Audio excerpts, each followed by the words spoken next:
It's always a possibility that there is a recession which hits every kind of state in the country.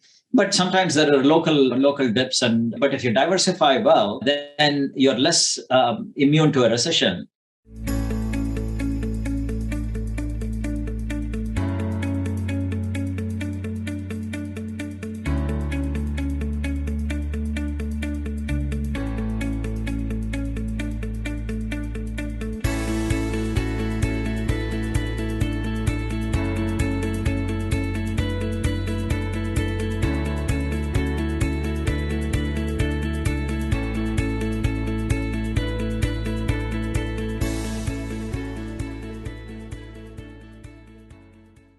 If you're watching this on YouTube, make sure you smash that like button and click subscribe. For those of you listening on a podcast platform, be sure to subscribe on whatever platform that is and leave us a rating if you can. The more likes, ratings, and subscriptions that we get, the more we can spread the message and grow our community. So we also have a free Facebook group. It's called the Average Joe Finances Network. Check us out, join the group, join the community, ask questions, and become a part of the team. All of our other social media accounts are listed in our flow page, and we have them in the video or podcast description below. Welcome back to the Average Joe Finances podcast. I'm your host, Mike Cavaggioni. Let's get to today's episode. Hey, how's it going, everybody? So today's guest is Badri Malynur, and he is the co-founder and vice president at Avestor Incorporated. So Avestor is a real estate investment technology platform that allows investors to build custom real estate portfolios. Badri has extensive investment experience spanning a large variety of assets, including real estate, stocks, bonds, cryptocurrencies, commodities, options, and angel investing. He has co-founded 2 startups and has extensive management experience leading large teams at Fortune 500 companies. He has an MBA in marketing and finance and a master's in computer science. So Badri, super excited to have you here. Thanks for joining us on the show today. Hey, really excited to be here, Mike. And thank you for the opportunity. Yeah, absolutely. Hey, the first thing I'd like to ask you is the same question I ask everybody that comes on the show. I gave a little bit of a wave top background on you with what you're doing and who you are. But if you could maybe share a little bit more about yourself and tell us how this all got started for you. You know, I have always had an entrepreneurial bent. I think I started my first company right out of college. It didn't take off, but I learned a lot from it, right? It's not always the successes. Sometimes you learn more from the failures. As far as I've done various startups, but as far as this particular startup was concerned, it's really because of our experience with investing in syndication deals. My partner and I, we looked at various deals and we invested in some deals, lost some money. And we figured there has to be a better way. And that's the reason we wanted to start this platform for investors to build diversified portfolios. And I can tell you more about it as we talk. Mm-hmm. All right, for sure. Yeah, absolutely. Now, going into a little bit more. So you said you started your first business when you graduated college. What? That was a consulting business, not any fancy business plan or anything like that. It was just a software consulting, and we did a few jobs. But then both my partners left for greener pursuits. Both started really companies which went the full mile. One sold his company, and the other company did really well. But I continued in my corporate career for a couple of decades, and then I left. Right on. Now, when you started your first business right outside of college, and then after that, it wasn't really working out that great. Where did you make that transition? The transition was a little easy for me because while I was in the corporate job itself, I started a training company, which it's exactly like what you're doing, right? You're transitioning from a job to getting enough passive income. The corporate training company did provide enough income for me, not passive, but hey, we'll take any type of income, whether it's passive or active. And then, so that allowed me to transition into various entrepreneurial ventures. One of the ventures was a recruiting automation software. Basically, it automated the process of recruiting. But then we started Avestor a couple of years back, and I'm really excited to focus on that venture right now. Okay, right on. So automation of recruiting, that sounds like it probably alleviates a lot of headaches for a lot of folks that are looking to expand or scale up their business. This is some type of software that could help you actually get there maybe a little bit quicker with out some of the headaches of having other recruiters do it for you. Exactly. It automated the process of recruiting, actually. So, yeah. Mm-hmm. All right, fantastic. So I want to talk now, like the main topic, the main reason why we have you here right now is to talk about Avestor, right? And what you guys are doing with it. So now from what I understand, it's something that allows for like high net worth investors to build like custom real estate portfolios and really diversify it. Can you talk a little bit more about that? Sure, I would be happy to. Mike, let me ask you a question. So if you had $50,000 to invest, would you put 50,000 in one stock, or would you buy 10 stocks of 5,000 each? Probably buy 10 stocks of 5,000 each. And that's the answer most people give. But today, you don't have the choice in syndication deals, right? You do. People get a thrill from picking their own stocks. People like the thrill of picking their own syndication deals, do the research. But they can't do that right now. The minimum investments is 25 to 50. And sometimes it's 100,000, and some of these deals go really fast. And so what we have built is a platform which, think of this, I don't know if you have had dinner, but think of it like a buffet. We evaluate hundreds of syndication deals, and then we pre-invest in a small subset of them. I really do mean a small subset of them. We literally evaluate hundreds and we invest in a small subset of them. And then we slice that up. Maybe we invest $50 to $100 or $150,000, and then we slice it up into $2,500 or $5,000 chunks, and then we put it out for display, so to speak. And then people can come in and say, "Hey, I want a couple of slices of this. I don't want this. I'm based in Texas. I don't really want to invest in Texas." And so they can build a highly custom portfolio. This is not like a fund where it's a blind pool fund where you invest in every deal. You pick and choose highly screened quality deals, and you build a portfolio for your needs. And that's the value proposition which Avestor provides. So that's saying like if the minimum investment was like $50,000, if you're going into one specific syndication, this allows you to take the opportunity and maybe, split that into 10 different ones, exactly. Right? Exactly. And say, hey, I'm going to put 5,000 into this one, and I like this one. So you have pretty much like a whole marketplace of different like syndications and up and coming deals that need funding that people can put like little chunks of change into. It doesn't necessarily have to be that $25,000 or $50,000 minimum investment. They could say, hey, I've got a couple thousand, I want to throw it here, a couple thousand I want to throw over here. And that way, investing in a portfolio in the stock market, how you want to like keep it diversified. Or a lot of people say, hey, I only strictly do index funds because I get a small piece of every pie. This allows you to do the same thing with real estate. Exactly. Not only say the index funds is more like a blind pool fund, right? You have to invest in all the 500 stocks if you look at the S&P 500 index. Whereas here, it's more like the fidelity of real estate or the Robin Hood of real estate. You go there, it's like you invest in individual syndication deals you want, and we invest in all the asset classes of real estate, most of them, right? We do multifamily, new construction and value add. We do self-storage. We do student housing. We do retail. We just last week invested in a great assisted living deal. So you get to pick which asset class you're comfortable with. You get to pick what geography you're comfortable with. But wait, there is more. It's not just syndication deals. We also do debt deals. So the value proposition we offer is like you go to an investment advisor and what do they ask you? Oh, what is your risk tolerance? We ask similar questions.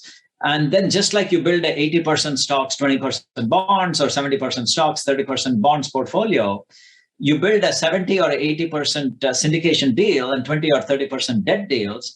So you get a combination of both capital gains and regular income. So depending on your particular situation, some people may do a 50-50 situation where they really want more passive income and less capital gains. So that's the value proposition of the platform. Yeah, for sure. Yeah, a lot of people want to focus on that passive cash flow, especially some of the people that listen to this show, right? It's all about getting themselves out of debt, getting themselves to a point where they can invest and start building passive cash flow to get themselves to a point where they're financially free. And that's what we're all about. So speaking of that, so we're talking about all the different ways that you can diversify how you're investing into these different funds. So how is like something like Avestor prepared if the market was to crash or we hit a recession, or specifically something in real estate? like a big change. What does that do for somebody that's invested in Avestor? The mantra is very simple. There is no magic here, right? Diversification is key. And when I say diversification, it's diversification across asset classes. And I don't mean just invest in real estate. We focus only on real estate. And then diversification in multiple sub-asset classes in real estate. We talked about student housing, multifamily, and then also diversification across geography. Sometimes it's always a possibility that there is a recession which hits every kind of state in the country. But sometimes there are local dips, but if you diversify well, then you're less immune to a recession. And also another thing which we do, like I said, we do both, as I indicated, debt and equity. And I just want to give you some more information about our debt deals. We invest only in loans where we have the first lien. And we never invest in anything where the borrower has not put at least 20% down. Why am I telling you this? So even if a recession hits, for you to begin to lose money, the real estate market has to crash by more than 20%. Now, can I tell you it will never happen? Probably not. But can I tell you it's unlikely? With a high degree of confidence. Even in the last recession, the average, though it did crash over to 23%, the average real estate prices, that was over a period of 2.5 years. And so here you'll have plenty of warning. So the diversification and the fact that you're investing in a mix of both syndication deals and debt deals is what gives you the protection against an unforeseen event like that. Yeah, no, that's great. And that's a great point. Especially when you're investing in debt, you're investing in somebody that they're only on their first lien, that they have at least 20% down, which helps protect you for that fluctuation in the market, which we see fluctuation all the time. But with the way things have been lately, it's just been up and up and up. We're all waiting for that eventual dip. It seems to be going up in tandem. So there is one other thing I did want to mention. Even the syndication deals we invest in typically are very conservative. Mm-hmm. So the average deal we invest in has a 65 to 70% LTV ratio, loan to value ratio, where they've taken only 65 to 70% of the loan. And they're generally very investor friendly. I didn't talk a lot about our model. We have a model which takes into account more than 20 different variables. And as I indicated, we evaluate hundreds of deals and we invest in a very small subset. Sometimes people get upset, hey, why didn't you invest in this deal? But we are very picky on what we invest. So that also protects you against a recession. Yeah, for sure. Okay.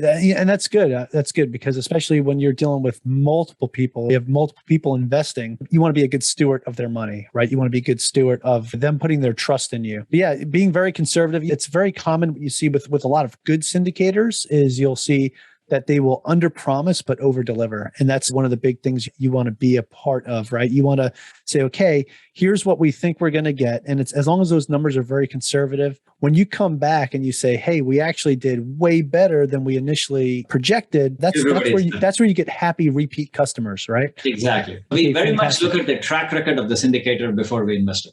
That's one of the variables which we evaluate. All of this, like I said, we look at multiple variables. It goes into a mathematical model. And the track record and the number of deals they've had with an IRR greater than 15, and there are all these factors we consider. So that's awesome.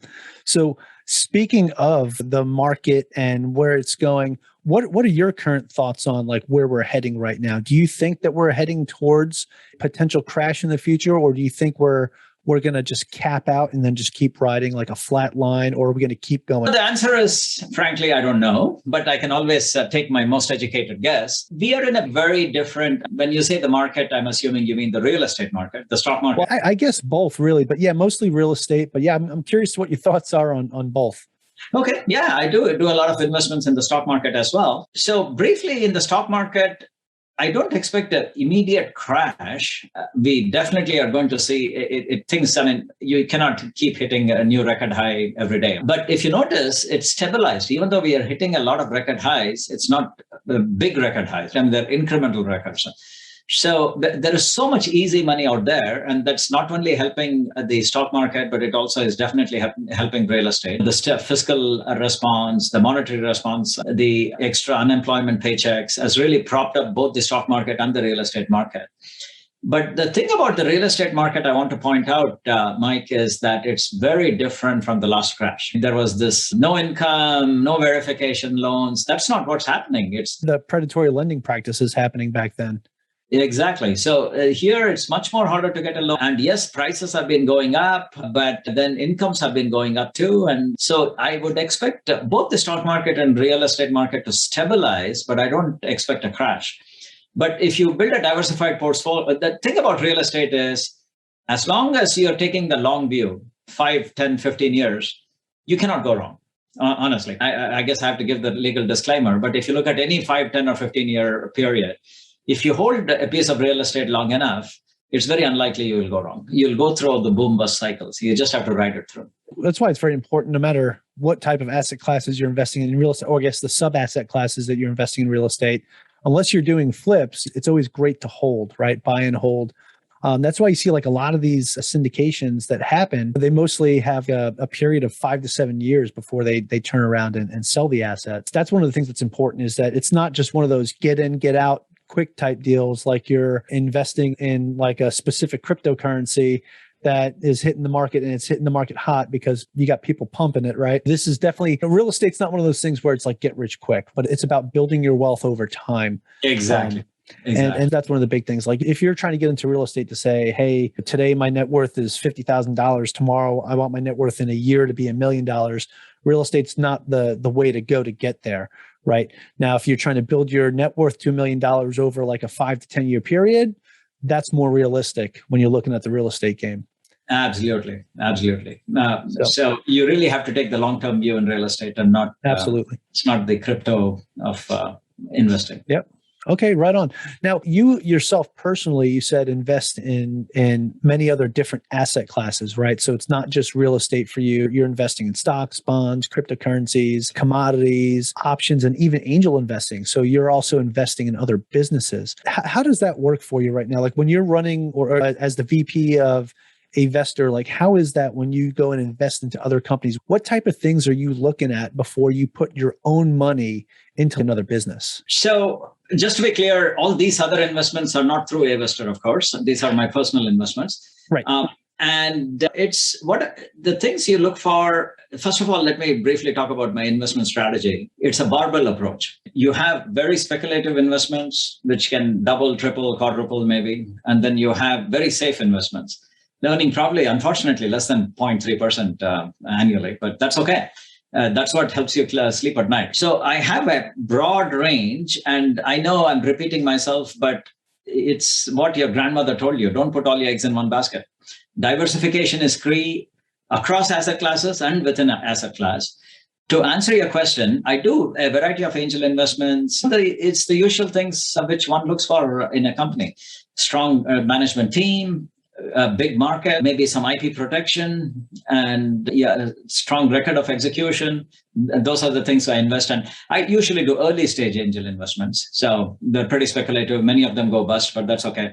The ones which do well make up for it. That's why I was asking the question. What is it what are some of the things that you're looking for? And of course, I'm talking about you personally, because I'm trying to understand more of your background and how you are as an investor. What are some of the things you're looking for in these different companies before you go in there? So like you said, you're investing in companies that it's more speculative, and some of them just, they go bust.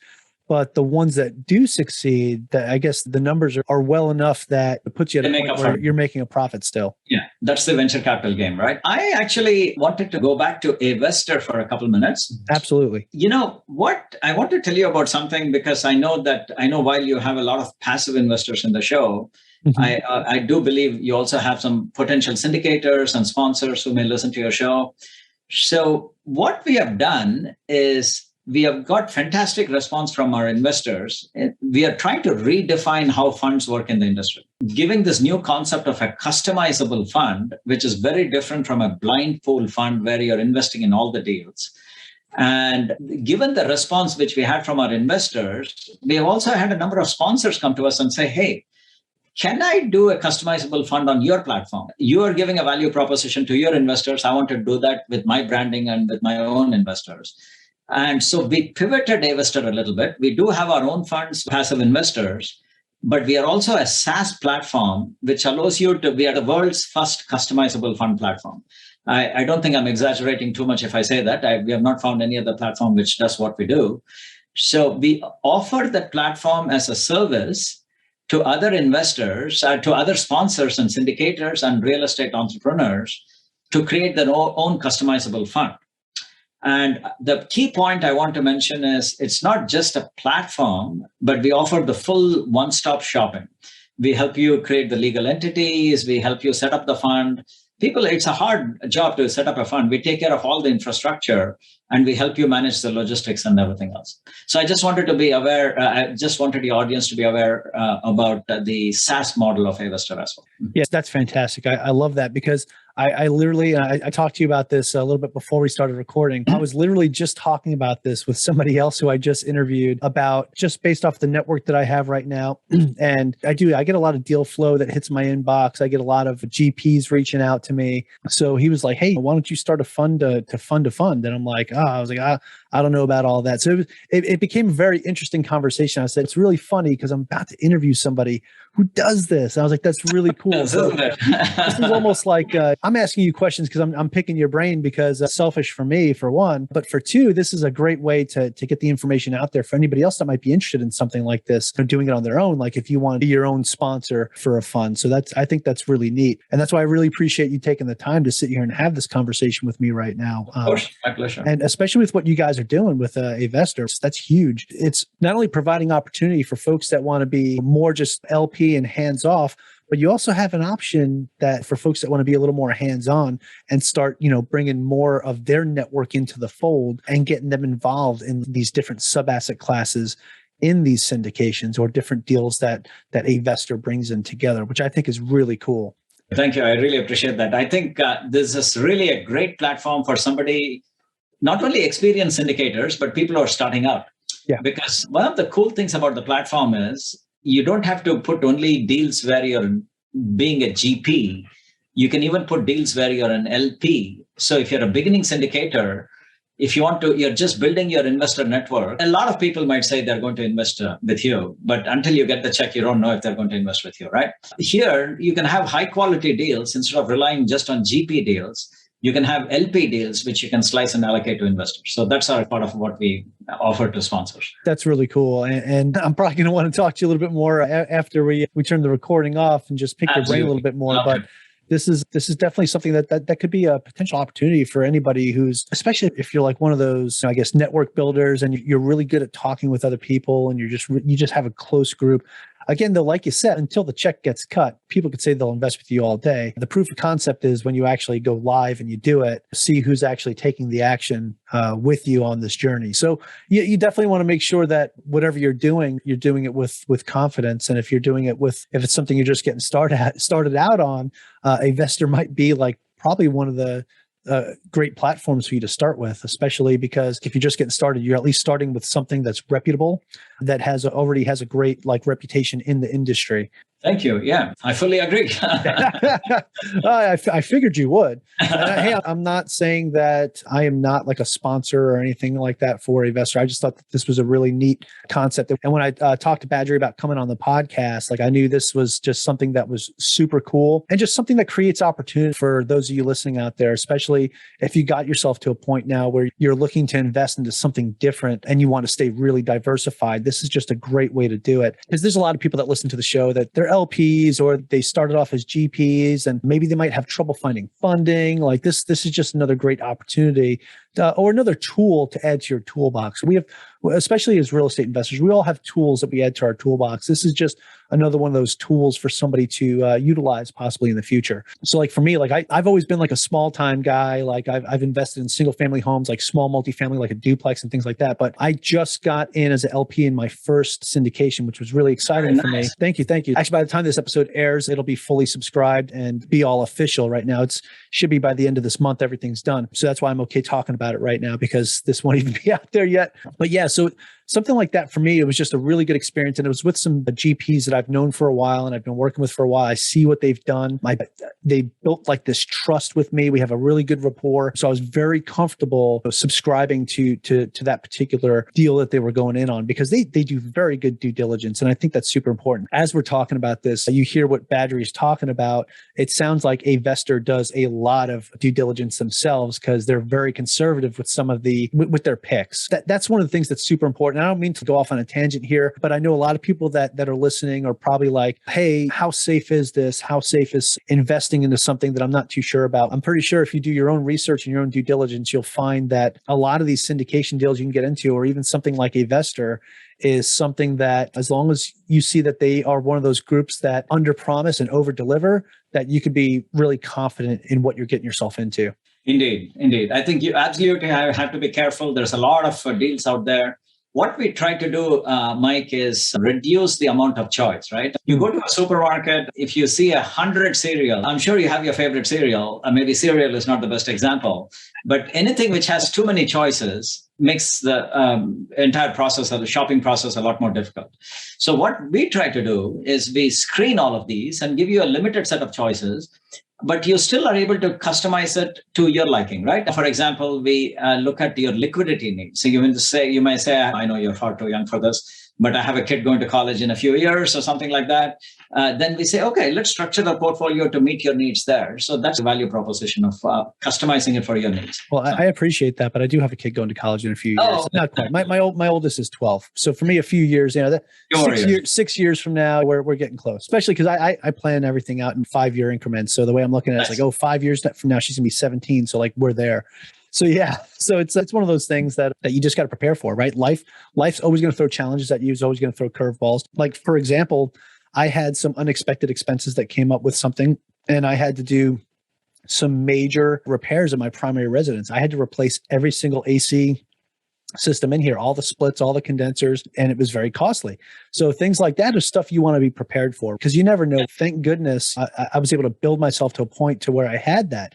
Now, it pushed things back for me a bit. Like I didn't get into the syndication I wanted to get into at the time I wanted to get into it, but it happened at the right time, because I do believe everything happens for a reason. So being able to finally get into it, when I've been talking about I want to do one since like November of last year, to finally just now getting into it, everything, like I said, everything happens for a reason. But the fact is that I was able to maintain that discipline to get the other things done first that I needed to get done. And I think that's one of the things that's really important, that people stay disciplined. You stay focused on what your goals are going to be. So if this is something you want to do in the future, like you want to be more of a passive investor and be like a limited partner, whether it's through just a regular syndication or it's through Avestor, as long as you're disciplined and you keep your eyes on the prize and you set the goals, you can most certainly get there.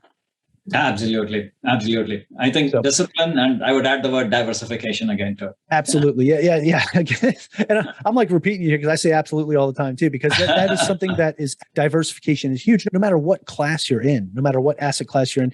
And again, like you said too, it's important to be not just in real estate. Like you should invest in different asset classes. But then again, on top of that, on the inside of that are those sub asset classes that you mentioned. Even if you're in the stock market, you want to be well diversified. So huge. Those are the key words here. All right, guys. Mindset, diversification, have a plan. Those are huge. Okay. So if somebody, because you had mentioned like newer investors too. So if somebody was a newer investor and they said, hey, Badri, I really like what you got here with the Avestor. I just paid off all my debt. I've got $50,000 saved up right now that I'm ready to invest in something. I've been looking at syndications, but I really like your model. What would you recommend that I do? I would definitely ask them to take a look at our website. I know you're probably going to give all that information at the end of your podcast, but let me go ahead and briefly give that. It's avestorinc.com. And please send me an email. My email is Badri, Badri, at Avestor, Avestorinc.com. And what I would encourage you to do is, before you feel free to give us a call, and I'm happy to talk to you. But think about what your goals are. Are you trying to, is this 50,000, is this for long-term capital gains? Or are you dependent on some short-term income from that? And think through that, come to us, we'll build a custom portfolio. We'll take into account which state you live in. So you probably have enough exposure to that state because you may own a house there. We take into account your risk tolerance. So if you are a little less risk tolerant, we may put you in a value add property where you're getting cash flow from day one, which a value add property, as you may know, is where you take an existing apartment and you're renovating it and hoping to get increased rents as opposed to new construction. So we'll take into account all of that and build a custom portfolio for you. And we can, as I indicated, you can do both syndication deals and debt deals. So reach out to me, badri@avestorinc.com. That was actually going to be the next thing I wanted to talk about too. It's probably the most important thing is where people could find you. That's great. So that's your website, your email. Is there any social media platforms that you guys are on too that people can find you? Yeah, we are on LinkedIn and Facebook, and you can find us there too. But really, our website has a lot of information, including a demo of our platform. We have spent, let me mention one last thing. We have built this technology platform. It took us multiple years. And just building the technology and legal infrastructures took multiple years and hundreds of thousands of dollars. And the beauty of this is, even if you invest in 20 deals, you get a single K1. I never did mention that. So we have simplified the tax process. We have simplified the selection process. So just go to our website. There are a lot of demos. There are a lot of blog articles. If you don't know what a syndication deal is, we explain what all that is about. And there's a contact webpage. And there is also a very nice presentation, which has been received very well across the country, which talks about how do you build a diversified real estate portfolio, not just using Avestor. It's a purely educational presentation from multiple sources. There are so many sources which technology have enabled. So you might think, with 25 or 50,000, I can't build a portfolio. I probably maybe buy a single house. But absolutely, with today's technology, you can. That's fantastic. And I appreciate that because I was playing around on the website last night, just looking at different things and the blog articles and everything that you have up there. Really great. Like I had mentioned earlier, like tool to add to your toolbox. I would definitely recommend checking out their website, especially to check out just that presentation. It's not even like trying to get you even to look at Avestor, but it's just a good educational piece for those of you that are looking to understand it a little bit better, especially for those of you listening that aren't really sure what a syndication is, or if it's even something that you would want to do yourself. So this is just a good way to better educate yourself, which is something we talk about on this channel a lot, is the importance of educating yourself before you just go dive into something. And that's what we're all about. Badri, this has been highly informative, absolutely awesome. What you guys are doing is amazing. And I'm really looking forward to talking with you more because this is just really cool stuff. Hey, thank you so much, Mike. I appreciate the opportunity. And thank you for your service again. Yeah, I appreciate it. Thank you. And it's been a blast having you on the show. Thanks again. Thanks, Mike. Thank you for making it to the end of this episode. Greatly appreciate you being here with me today on the Average Joe Finances podcast. If you haven't done so yet, make this the episode that you go leave us a 5-star rating or subscribe to our YouTube channel. The Average Joe Finances podcast is for informational and entertainment purposes only. Have an outstanding day.